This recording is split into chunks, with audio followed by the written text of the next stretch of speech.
ప్రియులారా, ప్రభువైన యేసుక్రీస్తు నామములో మీ అందరికీ వందనాలు.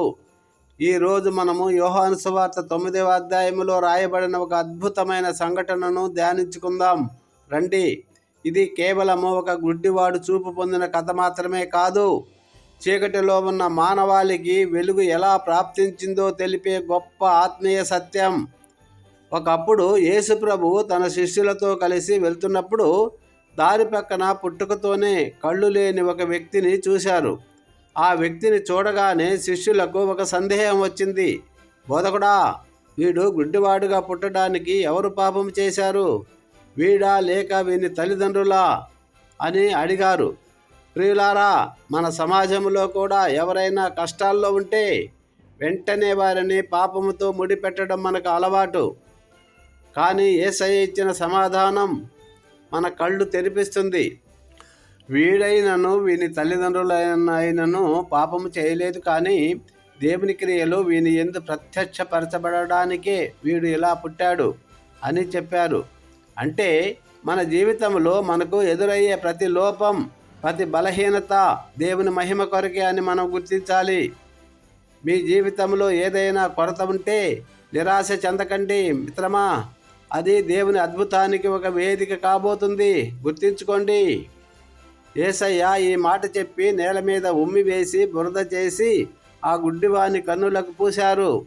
భూమి మీద ఉన్న ధూళితో మనిషిని నిర్మించిన ఆ సృష్టికర్త ఇప్పుడు అదే మట్టితో ఆ వ్యక్తితో కొత్త చూపును ఇవ్వబోతున్నారు. హల్లెలూయా. యేసయ్య అతనికి ఒక ఆజ్ఞ ఇచ్చారు. ఇక్కడ సిలోయము కోనేటికి వెళ్ళి కడుక్కో అని చెప్పారు.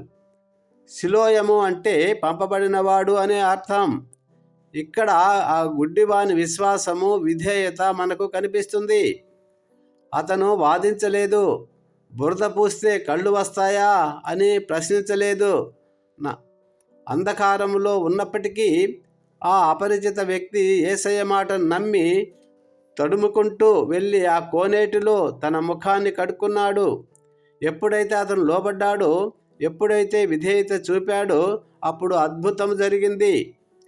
పుట్టినప్పటి నుండి చీకటిని మాత్రమే చూసిన ఆ కళ్ళు మొదటిసారి వెలుగును చూశాయి. ఎంత అద్భుతం! నమ్మితే హల్లెలూయా చెప్పండి. అయితే ఈ అద్భుతం జరిగిన తర్వాత అక్కడ ఒక పెద్ద చర్చ మొదలైంది. పొరుగువారు అతన్ని చూసి గుర్తుపట్టలేకపోయారు.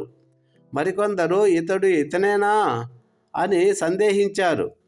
కానీ అతను ధైర్యంగా నేనే ఆ వ్యక్తిని అని చెప్పాడు. యేసు అనే మనిషి నా కళ్ళకు బురద పూసి నన్ను బాగు చేశాడు అని సాక్ష్యమిచ్చాడు. ఈ సాక్ష్యము పరిసయ్యుల చెంతకు చేరింది. ఆ రోజు విశ్రాంతి దినం కావడంతో వారు అద్భుతాన్ని చూడటం మానేసి నియమాలను పట్టుకొని వేలాడారు. విశ్రాంతి దినమున ఇతడు బాగు చేస్తున్నాడంటే అతడు దేవుని దగ్గర నుండి వచ్చినవాడు కాదు, ఏలైనా అతను పాపి అని తీర్పు తీర్చారు. కానీ చూపు పొందిన వ్యక్తి మాత్రం నిశ్చయంగా ఉన్నాడు.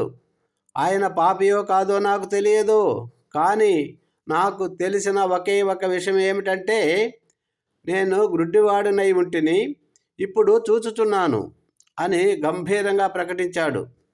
ప్రియులారా, ఇక్కడే మనకు ఒక గొప్ప హెచ్చరిక ఉంది. పరిసయ్యులు కళ్ళు ఉండి కూడా గుడ్డివారిగా మిగిలిపోయారు. ఎందుకంటే వారిలో అహంకారం ఉంది, వారికి అన్నీ తెలుసు అన్న గర్వం ఉంది. వారు వెలుగును చూడటానికి నిరాకరించారు. కానీ ఆ గుడ్డివాడు తన స్థితిని అంగీకరించాడు.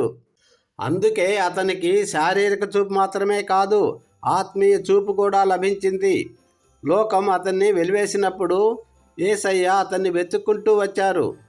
నీవు దేవుని కుమారుని యందు విశ్వాసముంచుచున్నావా అని అడిగినప్పుడు అతను ప్రభువును గుర్తించి ఆరాధించాడు. హల్లెలూయా. ఈ సంఘటన మనకు నేర్పే ఆత్మీయ పాఠం ఏమిటంటే, ప్రియులారా, మనమందరము కూడా ఒకప్పుడు ఆత్మీయంగా గుడ్డివారమే. పాపం మన కళ్ళకు పరులు కమ్మివేసింది, సత్యాన్ని చూడనివ్వకుండా అడ్డుపడింది. కానీ లోకపు వెలుగు ఆయన యేసు మన జీవితంలోకి వచ్చినప్పుడు మన అపనమ్మకం అనే బురదను కడిగివేసి మనకు సత్య దర్శనాన్ని ప్రసాదిస్తారు. ఈరోజు మనల్ని మనం ప్రశ్నించుకోవాలి. మనము పరిసయ్యుల్లాగా మాకు అన్నీ తెలుసు అనే ఆత్మీయ అంధకారంలో ఉన్నామా? లేక గుడ్డివానిలాగా మన బలహీనతలను ఒప్పుకొని యేసయ్య వెలుగు కోసం ఆశపడుతున్నామా? పరిశీలన చేసుకోవాలి. దేవుడు మనల్ని ఈరోజు పిలుస్తున్నారు. మన జీవితంలో ఉన్న చీకటిని తొలగించడానికి ఆయన సిద్ధంగా ఉన్నారు.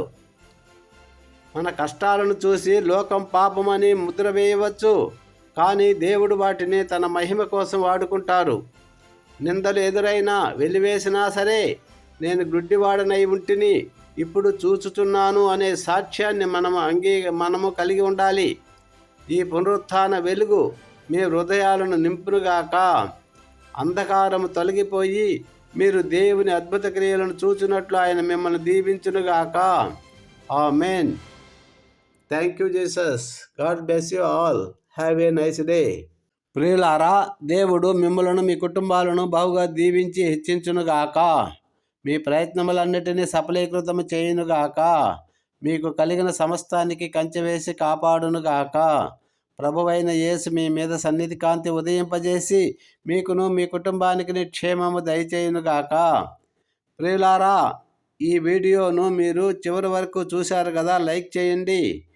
మీరు లైక్ చేయడం వల్ల అనేక మందికి దీవెనకరంగా ఉంటారు. షేర్ చేయడం వల్ల ఈ సందేశం అనేక మందికి అందించిన వారు అవుతారు.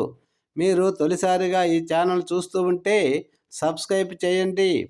కామెంట్ కూడా చేయడం వల్ల నేను ఇంకా మీకు మెరుగుగా సేవ చేయడము జరుగుతుంది. Thank you.